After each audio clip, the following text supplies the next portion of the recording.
Got to talk about the NFC Championship game. Lions fall in embarrassing fashion. They lose to the 49ers, who come back from a 17-point deficit. They score, what was it, like 20 unanswered points, something like that. Yeah, I think it was 20 unanswered points. And it was as bad as it sounds.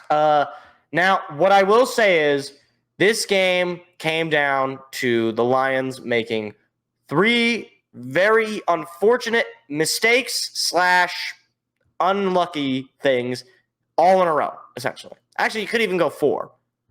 So you have the 4th down where the Lions go for it, and Josh Reynolds drops a ball that he catches 9 times out of 10, followed by the miraculous catch by Brandon Ayuk that Vildor had dead to rights. He should have intercepted. And then followed by the Jahmyr Gibbs fumble on the first play of the following drive. And then followed by another drop by Josh Reynolds. It was those 4 plays in sequence that completely switched the game. It was like once Josh Reynolds failed to convert that 4th down, or failed to convert, that initial failing to convert that 4th down, that was when it basically was over. And I want to say this, okay? Because there was a lot of, what's the word? Like, or not happenstance. Why am I thinking? What am I blanking on the word? Hindsight. I knew it began with an H. There's a lot of hindsight Henrys during and after this game. Oh, why didn't you just kick the field goal, Dan? Why'd you go for? It's like, okay, well, for one, we're assuming that we're going to make the field goal. I don't know if people are aware, but our kicker is Michael Badgley. Not great when outside, and also not great when it's a super deep kick. He made that one 50-some yard kick in against LA, I think it was, or maybe it wasn't LA. I don't remember what game it was at this point, which was inside. And we weren't, I guess in both cases you could, in one case we could have answered their field goal with a field goal, but it's, to me, I'm not going to deal with hypotheticals of what you should or shouldn't have done, because they did something. They went for it. It didn't work. First time they went for it, I mean, that's a play they just had to have. They had that play. It's not, again, it's not like you run a stupid trick play and the defense takes you down for, 10-yard loss, right? It's not like you fumbled the snap. It's not like you threw an interception, which actually technically would have been slightly better because it would have given them worse field position. It's you threw the ball to a man who was open and he dropped the ball. It wasn't a bad throw. There wasn't too much on it. It was right where Josh Reynolds likes it. Jared Goff and Josh Reynolds have great chemistry, and he just drops it. It was, and a good team, a great team even, like the 49ers, is going to take advantage of those kind of mistakes. I mean, the Rams couldn't take advantage of the mistakes the Lions made in that game. The Buccaneers certainly couldn't take advantage of the mistakes the Lions were making that game. But you're in the NFC Championship. You're going up against the crowd, for one. You're on the road. And you're going up against the number 1 seed, a team that has been there before. And that's what's going to happen.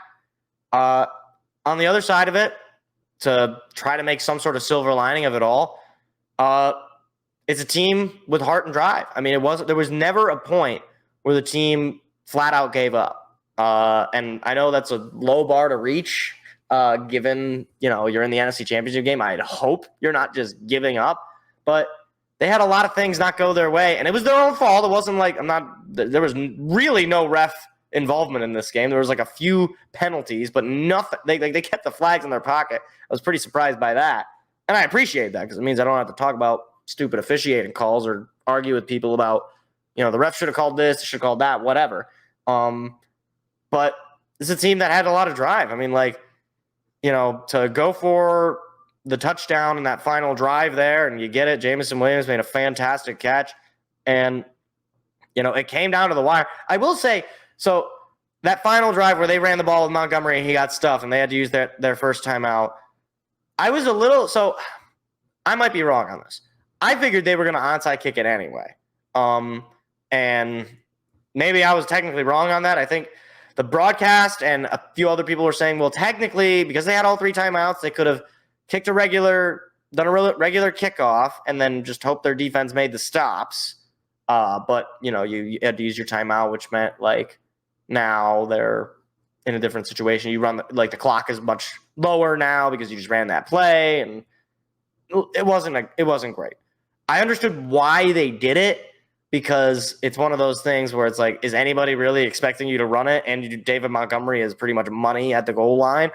But obviously it didn't work. It was, you gamble, you make a mistake, it's going to happen. I mean, this is the same team that in the very same game ran the ball out of shotgun on 3rd and 12 and got it. I don't think they're afraid to call a run or a pass play relative to the situation. They're running the play that they think will be successful. But on that same note, even on that onside kick, there was a little fleet of a moment where you had, I don't even know who it was, dive for the football as it was just about to cross 10 yards. Didn't quite cross 10 yards. It was illegal touching, which totally legit penalty there. But it was one of those things where it was like, you hate for this team to do that, but that, the team is going to run with this. And, because I think they have the right coach, I think they have the right general manager. And I know it's weird saying that, given the fact that they were in the NFC Championship and had a chance to go to the Super Bowl at the half, right, where they were looking at, on ESPN, an 80% chance to win the game. And that's what sucks so much, is that it's not like it was a shootout where it was anybody's game. You had the game and you had a chance to really seal the deal. I think maybe if they would have had that touchdown before the half, you might have been able to better justify it, where you would have been up 28-7, right, at the half, as opposed to 24-7. And then you would have been able to be like, yeah, even if they kick that field goal the next time, you're dealing with 28-18 or 28-10. And then now you can start dealing some risks with your kicker and field goals. But either way, again, other than maybe running the ball on 3rd and goal, which was probably the wrong decision. I'm willing to grant that. I'm willing to even grant that it was the wrong decision. There was not a whole lot that I disagreed with from the coach. And it begs, or I don't really like using begs the question that way, because technically that's not what the phrase means, but whatever, we'll use it that way. It begs the question then, do you still roll with these gambling ways of Dan Campbell? Because I think there's a lot of people who voice their displeasure in it. Not just in the media, not just non-Lions fans. I think a lot of Lions fans don't like it. And my thing is, we won 12 games with the gambling, and we were going to win more with the gambling. We should have won the game because of the gambling, right? We should have converted at least that first 4th down. We probably could have converted the next one, the later one when we were down 3. But, you live by the sword, you're going to die by the sword. It's just a reality. And, it's one of those things where you're just going to have to deal with it. If you're a Lions fan, heck, if you're an NFL fan and you think oh my gosh, he's so – it's he's so dumb that he got a division title for a team that hadn't won it in 30 years and was, a conversion away from essentially sealing a championship game in the 3rd quarter. That's how dumb he is, because it's his fault that Josh Reynolds happened to have stone hands at the wrong time, right? It is what it is. But ultimately, the 3 people that are taking the blame, so to speak, are going to be Dan Campbell's gambling. You have the drop balls by the receivers. But one that's kind of sneaking by for me is the defense, because ultimately, the defense had the opportunity to hold on to that lead. San Francisco didn't punt in the second half. They barely punted at all. They punted just one time the whole game. Every single drive, they were either scoring, kicking a field goal, or some combination of the two, right? Obviously, Moody had the missed field goal early, but outside of the missed field goal and the one punt, every drive resulted in some sort of points for the 49ers, I believe. I could be wrong on that, but basically every single drive, or not every single drive, because we had the interception, right? And the thing was, too, the interception was great. Shout out to Malcolm Rodriguez. I thought it was awesome for him to get that, but it happened early. our turnover happened in the third quarter. Theirs happened in the first or the second quarter. Seemed like things were going our way, and that's why it's 60 minutes. It's not 30 minutes of football. And I think the experience of the 49ers showed, and the inexperience of the Lions showed as well. On the defensive side, though, you couldn't reach Brock Purdy most of the game. You sacked him just twice, and by that time, the game was already pretty much out of reach. Now, granted, that was a clutch stop because it forced them to kick the field goal.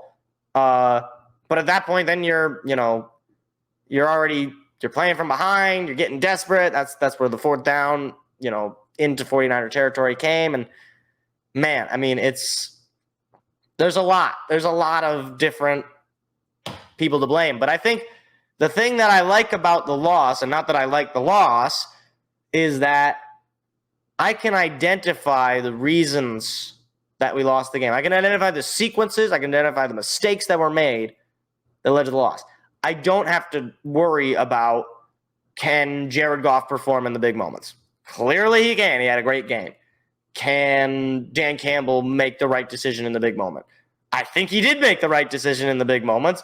It just didn't work, right? It's not like, he's going for fourth down in your own territory or faking a punt at the 20 when you're down 16 or something, right? I don't think anybody is worried about the gambling if we convert that fourth down, if we win the game, say 35-30 something, or 35-20 or something. I don't know. Nobody's worried about oh man, he's gambling too much. Nobody's worried about that. But because he lost, he takes all the blame. When he wins, he doesn't get any of the credit. When he loses, he gets all the blame. Just how it is. Hey there, what you just watched was actually a clip from a larger show that we do every Tuesday night. What are you doing Tuesday night? Go ahead and hit the subscribe button and the like button so that you don't miss out on any more of our weekly shows every single Tuesday at 7 p.m. Eastern Standard Time. Hope to see you there.